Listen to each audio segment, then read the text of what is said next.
കന്യാകുമാരി ജില്ലയിലെ 12 ശിവക്ഷേത്രങ്ങളിൽ ശിവരാത്രിയോടനുബന്ധിച്ച് ദർശനം നടത്തുന്നതാണ് പ്രസിദ്ധമായ ശിവാലയ ഓട്ടം. ഏകദേശം 100 കിലോമീറ്റർ ദൂരത്തിലുള്ള 12 ശിവക്ഷേത്രങ്ങളിൽ കാൽനടയായോ വാഹനത്തിലോ സഞ്ചരിച്ച് ദർശനം നടത്താം. ശിവരാത്രിയുടെ തലേ ദിവസം തുടങ്ങി ശിവരാത്രിയുടെ പിറ്റേ ദിവസം വരെ ലക്ഷക്കണക്കിന് തീർത്ഥാടകർ ഗോവിന്ദ ഗോപാല എന്ന നാമം ജപിച്ച് 12 ശിവക്ഷേത്രങ്ങളിൽ ശിവാലയ ഓട്ടം നടത്തുന്നു. ഇങ്ങനെ ദർശനം നടത്തുന്നതിന് പിന്നിൽ ഒരു കഥയുണ്ട്. കുരുക്ഷേത്ര യുദ്ധം കഴിഞ്ഞ് പാണ്ഡവർ അശ്വമേധയാഗം നടത്തി. ശ്രീകൃഷ്ണന്റെ നിർദ്ദേശപ്രകാരം ഭീമസേനൻ വ്യാഘ്രപാദ മുനിയെ യജ്ഞത്തിന് ക്ഷണിക്കാനായി പുറപ്പെടാൻ നേരം ശ്രീകൃഷ്ണൻ ഭീമസേനനെ 12 രുദ്രാക്ഷങ്ങൾ ഏൽപ്പിച്ചു. ഭീമസേനൻ താമ്രവർണ്ണി നദീതീരത്തെ ഒരു ഗുഹയിൽ തപസ് ചെയ്യുകയായിരുന്ന വ്യാഘ്രപാദ മുനിയുടെ അടുക്കലെത്തി. മുനിയെ തപസ്സിൽ നിന്നുണർത്തുവാനായി ഗോവിന്ദ ഗോപാല എന്ന നാമം ഉരുവിട്ടു. ശൈവഭക്തനായ മുനി വിഷ്ണുനാമം കേട്ട് കോപിതനായി ഭീമനെ ആക്രമിക്കാനായി ഓടിച്ചെന്നു. ഭീമൻ ഓടുന്നതിനിടയിൽ കൈവശമുള്ള രുദ്രാക്ഷത്തിലൊന്ന് ഒരു സ്ഥലത്ത് വെച്ചു. രുദ്രാക്ഷം ഒരു ശിവലിംഗമായി മാറി. ശിവലിംഗം കണ്ട് ക്രോധം ശമിച്ച മുനി കുളിച്ചു ശുദ്ധനായി വിഗ്രഹത്തെ പൂജിച്ചു. പൂജ കഴിഞ്ഞ ഉടൻ ഭീമൻ വീണ്ടും ഗോവിന്ദ ഗോപാല എന്ന് വിളിച്ചു. വീണ്ടും ക്രോധത്തോടെ ഭീമനെ ആക്രമിക്കാനായി ഓടിച്ചെന്നു. അങ്ങനെ ഓരോ സ്ഥലത്തും ഭീമൻ രുദ്രാക്ഷം ഉപയോഗിച്ചു. അവിടെയെല്ലാം ഓരോ ശിവലിംഗം ഉയരുകയും അതിനെല്ലാം മുനി കുളിച്ച് ശുദ്ധനായി പൂജ നടത്തുകയും ചെയ്തു. അങ്ങനെ 12ാമത്തെ സ്ഥലമെത്തിയപ്പോൾ മുനിയുടെ കോപം ശമിക്കുന്നതിനായി കയ്യിലുണ്ടായിരുന്ന അവസാനത്തെ രുദ്രാക്ഷം ഒരു സ്ഥലത്ത് വെച്ച് ഭീമൻ ശ്രീകൃഷ്ണനെ ധ്യാനിച്ചു. കൃഷ്ണൻ മുനിക്ക് ശിവന്റെ രൂപത്തിലും ഭീമന് വിഷ്ണുവിന്റെ രൂപത്തിലും ദർശനം കൊടുത്തു. അങ്ങനെ 12ാമത്തെ സ്ഥലത്ത് ശങ്കരനാരായണ പ്രതിഷ്ഠയുണ്ടായി. ശിവരൂപം കണ്ട് തൃപ്തനായ മുനി ഭീമന്റെ ആഗമന ഉദ്ദേശം അറിഞ്ഞ് അശ്വമേധയാഗത്തിൽ പങ്കെടുത്തു എന്നാണ് ഐതിഹ്യം. ഭീമൻ രുദ്രാക്ഷങ്ങൾ സ്ഥാപിച്ച സ്ഥലത്തെല്ലാം പിൽക്കാലത്ത് ക്ഷേത്രങ്ങൾ രൂപപ്പെട്ടു. ഓരോ ക്ഷേത്രത്തിലും ഓരോ ഭാവത്തിലാണ് ശിവപ്രതിഷ്ഠ. അങ്ങനെ ഭീമന്റെ ഓട്ടത്തെ അനുസ്മരിച്ചാണ് ശിവാലയ ഓട്ടം നടക്കുന്നത്. ശിവാലയ ഓട്ടത്തിന് തയ്യാറെടുക്കുന്ന ഭക്തന്മാരെ ഗോവിന്ദന്മാർ എന്ന് വിളിക്കുന്നു. കുംഭമാസത്തിലെ ഏകാദശിക്ക് ഒരാഴ്ച മുമ്പ് മാലയിട്ട് വ്രതം ആരംഭിക്കണം. ഈ ദിവസങ്ങളിൽ വീട്ടിലെ ആഹാരം കഴിക്കാൻ പാടില്ല.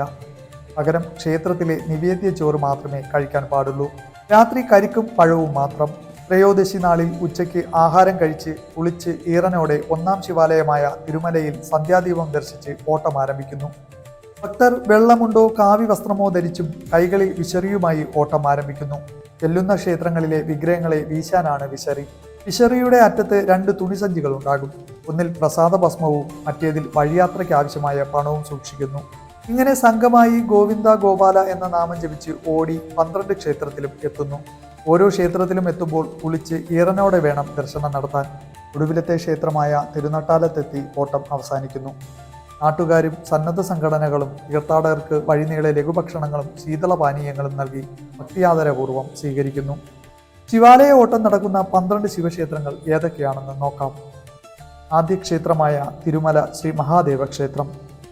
തിരുവനന്തപുരത്തു നിന്നും നാഗർകോവിൽ റോഡിൽ 50 കിലോമീറ്റർ സഞ്ചരിച്ച് കുഴിത്തറയിലെത്തി മാർത്താണ്ഡം മേൽപ്പാലത്തിന് അടിയിൽ കൂടി വെട്ടുവെന്നി ജംഗ്ഷനിൽ നിന്നും വലതുവശത്തേക്ക് തിരിഞ്ഞ് 7 കിലോമീറ്റർ സഞ്ചരിച്ചാൽ ആദ്യത്തെ ക്ഷേത്രമായ മുഞ്ചിറ തിരുമല ശിവക്ഷേത്രത്തിൽ എത്തിച്ചേരാം. ഈ ക്ഷേത്രത്തിലാണ് ശിവാലയ ഓട്ടത്തിന് നാന്ദി കുറിക്കുന്നത്. തിരുവട്ടാർ ആദികേശവ ക്ഷേത്രത്തിന്റെ കന്നിസ്ഥാനമാണ് ഈ ക്ഷേത്രമെന്നും കൂടാതെ സീതാ അന്വേഷണത്തിന് പുറപ്പെട്ട ശ്രീരാമൻ ചിറകെട്ടാൻ ഉദ്ദേശിച്ചിരുന്ന സ്ഥലം എന്ന നിലയ്ക്കാണ് മുഞ്ചിറ എന്ന നാമം ലഭിച്ചതെന്നും ഐതിഹ്യം പറയുന്നു. കുംഭമാസത്തിലെ ദ്വാദശി നാളിൽ തിരുമല ശ്രീ മഹാദേവ ഭഗവാന്റെ സന്ധ്യാദീപാരാധന തൊഴുത് ഭക്തർ ശിവാലയ ഓട്ടം ആരംഭിക്കുന്നു. പാറക്കൂട്ടങ്ങളോടുകൂടിയ കുന്നിൻ പ്രദേശത്താണ് ക്ഷേത്രം സ്ഥിതി ചെയ്യുന്നത്. ഇവിടുത്തെ പ്രതിഷ്ഠാമൂർത്തിയെ ശൂലപാണി എന്ന് അറിയപ്പെടുന്നു. രാജരാജ ചോഴനാൽ പണി കഴിപ്പിക്കപ്പെടുകയും രാജേന്ദ്ര ചോഴനാൽ പുനരുദ്ധാരണം ചെയ്യുകയും ചെയ്ത ക്ഷേത്രമാണ് എന്ന് ചരിത്രം പറയുന്നു. 12 ശിവാലയങ്ങളിലും വച്ച് വലിപ്പമേറിയ ശിവലിംഗ പ്രതിഷ്ഠയാണ് ഇവിടെ ഉള്ളത്. ഈ ശിവലിംഗം രുദ്രാക്ഷത്താൽ പൊതിഞ്ഞിരിക്കുന്നതായി കാണാൻ സാധിക്കും. തിരുനടയിൽ നിന്ന് അല്പം ഇടത്തോട്ട് മാറിയ നന്ദിക്കും പറയാനുണ്ട് ഒരു കഥ. ഒരിക്കൽ ക്ഷേത്ര ദർശനത്തിനെത്തിയ ഹനുമാന്റെ ദർശന സൗകര്യത്തിനായി നന്ദി ഇടത്തോട്ട് ഒതുങ്ങി മാറി എന്നാണ് ആ കഥ. ഇവിടെ കൊടിമരത്തോടു കൂടിയ വിഷ്ണു സന്നിധിയും തുല്യ പ്രാധാന്യത്തോടെ കാണാൻ സാധിക്കും. സന്താനഭാഗ്യമില്ലാതിരുന്ന ഉദയനും ഉദച്ചിക്കും ഈ ശിവക്ഷേത്ര സന്നിധിയിൽ വചനമിരുന്ന് കിട്ടിയ സന്താനമാണ് പ്രസിദ്ധനായ തിരുമനയ്ക്കൽ എന്ന മധുര രാജാവ്. ഇവിടെ ധാരാളം പാറ ഗുഹകൾ കാണാൻ സാധിക്കും. ഈ ഗുഹകളിൽ മുനിമാർ തപസ്സു ചെയ്യുകയാൽ ഇവിടം മുനിമാർ തോട്ടം എന്ന പേരിലും അറിയപ്പെടുന്നു. 2ാമത്തെ ക്ഷേത്രമായ തിക്കുറിശി മഹാദേവ ക്ഷേത്രം. തിരുമല മഹാദേവന്റെ തിരുനടയിൽ നിന്നും ഗോവിന്ദ ഗോപാല എന്ന മന്ത്രം ഉരുവിട്ട് തുടങ്ങുന്ന ശിവാലയ ഓട്ടം 8 കിലോമീറ്റർ സഞ്ചരിച്ചാൽ മാർത്താണ്ഡം ജംഗ്ഷനിൽ എത്തിച്ചേരും. അവിടെ നിന്നും ചിതറാലിലേക്കുള്ള വഴിയിൽ വീണ്ടും 8 കിലോമീറ്റർ യാത്ര ചെയ്താൽ 2ാമത്തെ ശിവാലയമായ തിക്കുറിച്ചി മഹാദേവ ക്ഷേത്രത്തിലേക്ക് എത്തിച്ചേരാം. താമ്രപർണി നദിയുടെ വടക്കേ കരയിലാണ് തിക്കുറിശി ക്ഷേത്രം. ക്ഷേത്രത്തിന് മുന്നിലെ നദിയിൽ കുളിച്ച് ഈറനോടെ ശിവാലയ ഓട്ടക്കാർ ജപമന്ത്രങ്ങളുമായി ക്ഷേത്ര ദർശനം നടത്തുന്നു. ഇവിടുത്തെ പ്രതിഷ്ഠ മഹാദേവനാണ്. അതിപ്രാചീനമായ ഈ ക്ഷേത്രം തിരുവിതാംകൂർ മഹാരാജാവായ മാർത്താണ്ഡവർമ്മയുടെ കാലത്ത് പുനരുദ്ധാരണം നടത്തിയെന്ന് ചരിത്രരേഖയിൽ പറയുന്നു. വളരെ കാലം വരെ നന്ദി പ്രതിഷ്ഠ ഇല്ലാതിരുന്ന ഈ ക്ഷേത്രത്തിൽ അടുത്ത കാലത്തായി നന്ദി പ്രതിഷ്ഠ സ്ഥാപിക്കുകയുണ്ടായി. ഇത്രയും കാലം നന്ദി പ്രതിഷ്ഠ ഇല്ലാതിരുന്നതിന് പിന്നിലും ഒരു ഐതിഹ്യമുണ്ട്.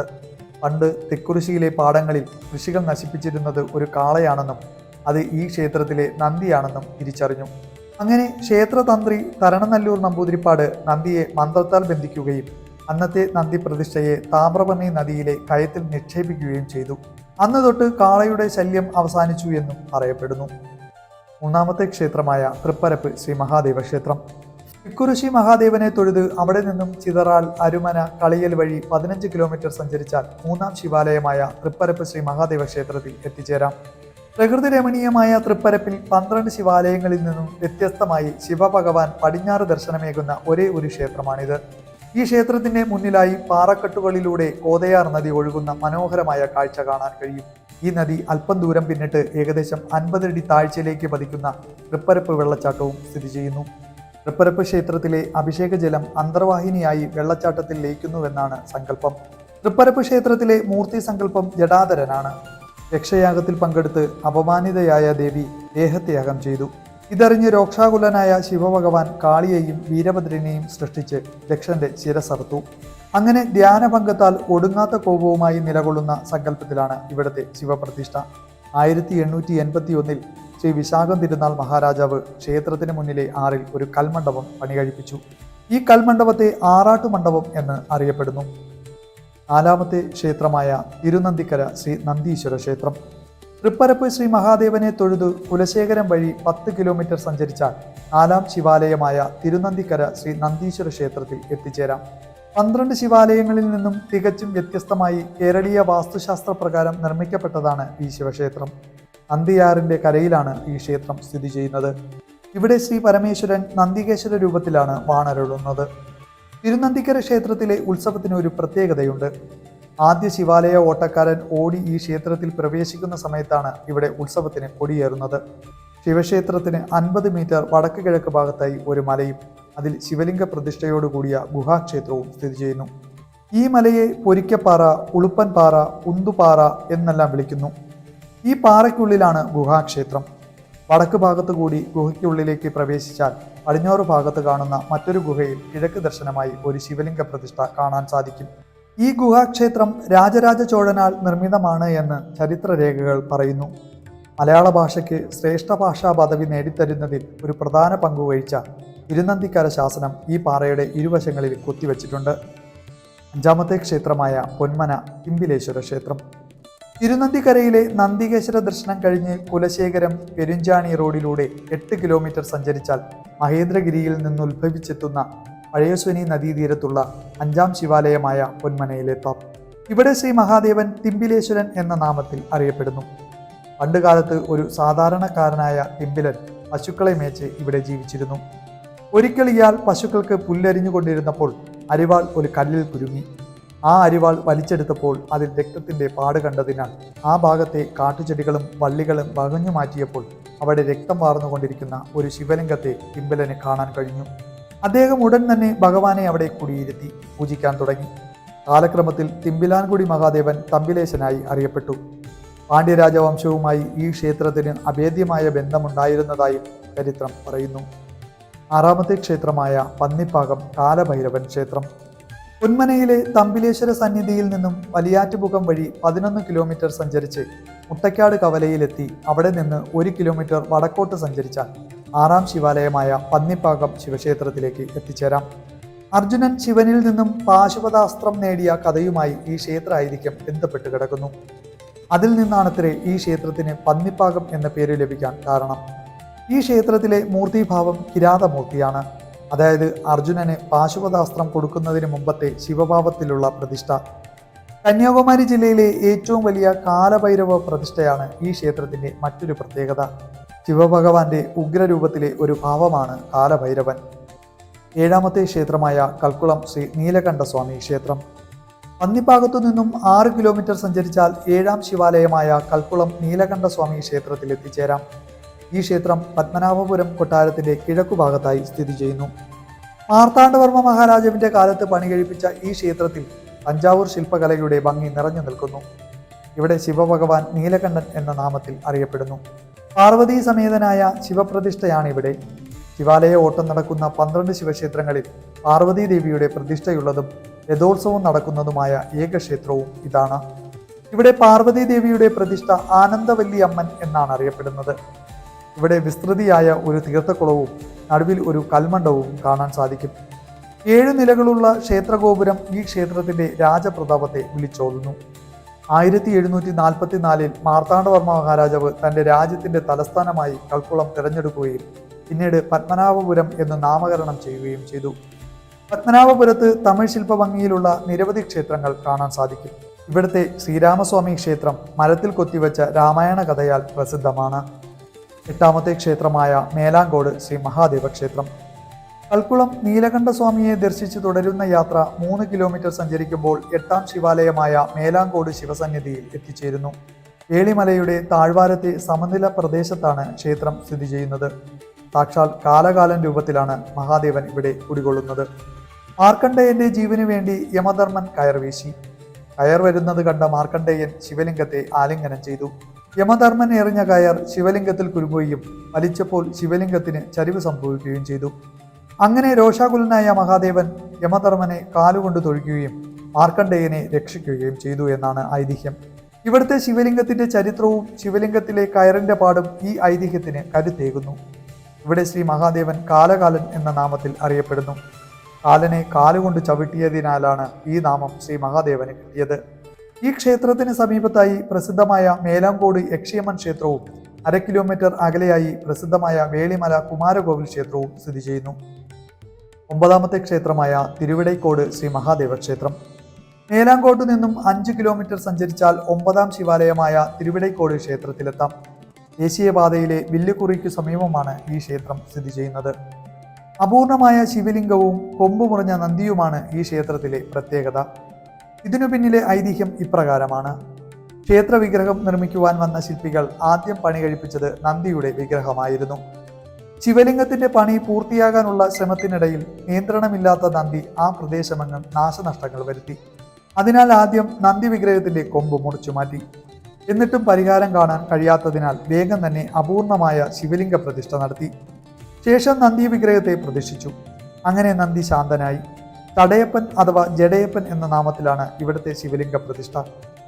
ഇവിടുത്തെ മറ്റൊരു പ്രത്യേകത ആൽ, അരശ്, വേപ്പ് തുടങ്ങിയ 3 മരങ്ങൾ ഒന്നിച്ചു നിൽക്കുകയും ഈ മരത്തിന്റെ ചുവട്ടിൽ ഗണപതിയും നാഗരാജാവും കുടികൊള്ളുന്നു. 18 സിദ്ധന്മാരിൽ ഒരാളായ എടൈക്കോട് സിദ്ധൻ സമാധിയായത് ഈ ക്ഷേത്രത്തിലായിരുന്നുവെന്നും അങ്ങനെയാണ് ഈ ക്ഷേത്രത്തിന് തിരുവിടൈക്കോട് എന്ന പേര് വരാൻ കാരണമെന്നും വിശ്വസിക്കുന്നു. 10ാമത്തെ ക്ഷേത്രമായ തിരുവിതാംകോട് ശ്രീ മഹാദേവ ക്ഷേത്രം.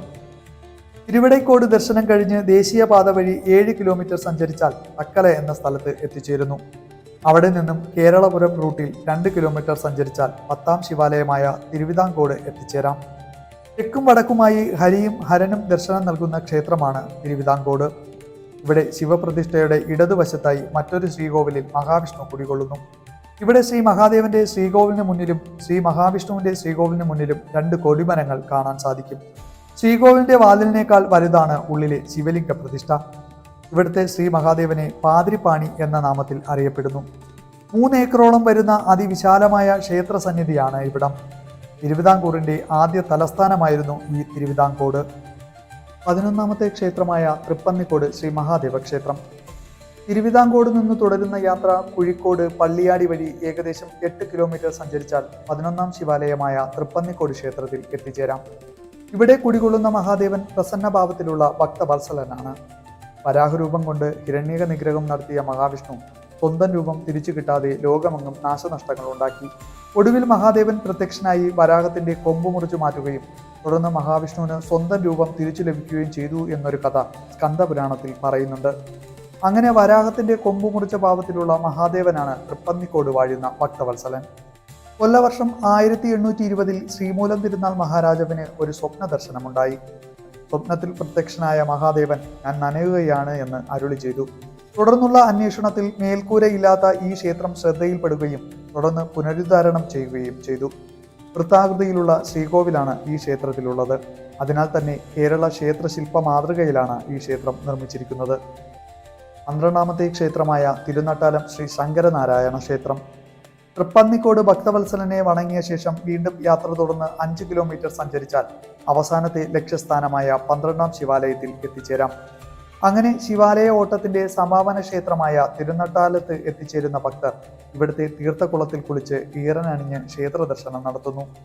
ഒരു കുളത്തിന്റെ കിഴക്കും പടിഞ്ഞാറുമായി ശിവന്റെയും വിഷ്ണുവിന്റെയും പ്രത്യേക ക്ഷേത്രങ്ങളുണ്ട്. ശിവൻ ഇവിടെ അർദ്ധനാരീശ്വരനാണ്. ഇവിടുത്തെ ക്ഷേത്രകുളത്തിൽ പണ്ട് മുതലയുണ്ടായിരുന്നതിനാൽ നക്രാലയം എന്നറിയപ്പെട്ടിരുന്ന ഈ പ്രദേശം കാലക്രമത്തിൽ നട്ടാലയം എന്നായി മാറി. ഈ ക്ഷേത്രത്തിലെ ശിവലിംഗം സ്വയംഭൂവായതാണ്. ശിവനും വിഷ്ണുവും ഒന്നു തന്നെയാണെന്ന് ബോധ്യപ്പെടുത്താനാണ് ശങ്കരനും നാരായണനും ഒത്തുചേർന്ന് ശങ്കരനാരായണ സ്വാമിയായി ഇവിടെ നിലകൊള്ളുന്നത്. ക്ഷേത്രത്തിൽ കാണുന്ന വിഗ്രഹത്തിന്റെ ഒരു ഭാഗം ഉടുക്കേന്തിയ മഹാശിവനും മറുഭാഗം ശംഖുചക്രധാരിയായ മഹാവിഷ്ണുവുമാണ്. ശൈവ വൈഷ്ണവ സമന്വയത്തിന്റെ പ്രതീകമായി മാറുന്ന ഈ ശിവാലയ ഓട്ടം അങ്ങനെ ശ്രീ ശങ്കരനാരായണ സ്വാമിയുടെ തിരുമുന്നിൽ ഭക്തി നിർഭരമായി തൊഴുത് നെറ്റിയിൽ ഇവിടെ നിന്നും കിട്ടുന്ന വിഭൂതിയും ചന്ദനവും തൊടുന്നതോടെ പരിസമാപിക്കുന്നു. പാലാഴി മദനം നടത്തിയപ്പോൾ രൂപം കൊണ്ട കാളകൂട വിഷം ലോകരക്ഷാർത്ഥം ശ്രീ പരമേശ്വരൻ പാനം ചെയ്തു. ഈ വിഷം ഉള്ളിൽ ചെന്ന് ഭഗവാന് ഹാനികരമാവാതിരിക്കാൻ ശ്രീ പാർവതി അദ്ദേഹത്തിന്റെ കണ്ടത്തിൽ മുറുക്കി പിടിക്കുകയും അങ്ങനെ വിഷം കണ്ടത്തിൽ ഉറയ്ക്കുകയും ചെയ്തു. മഹാദേവന് ആപത്തൊന്നും വരാതെ പാർവതീദേവിയും മറ്റു ദേവീദേവന്മാരും ഉറക്കമളച്ചിരുന്നു പ്രാർത്ഥിച്ച ദിവസമാണ് ശിവരാത്രി എന്നാണ് വിശ്വാസം. ഹിന്ദു ആചാരപ്രകാരം ശിവരാത്രി ദിവസം ശിവക്ഷേത്രങ്ങളിൽ ദർശനം നടത്തുന്നതും ശിവലിംഗത്തിൽ അഭിഷേകം നടത്തുന്നതും അതിവിശിഷ്ടമായി ആചരിക്കുന്നു. വീണ്ടും മറ്റൊരു വീഡിയോയുമായി കാണാം. നന്ദി.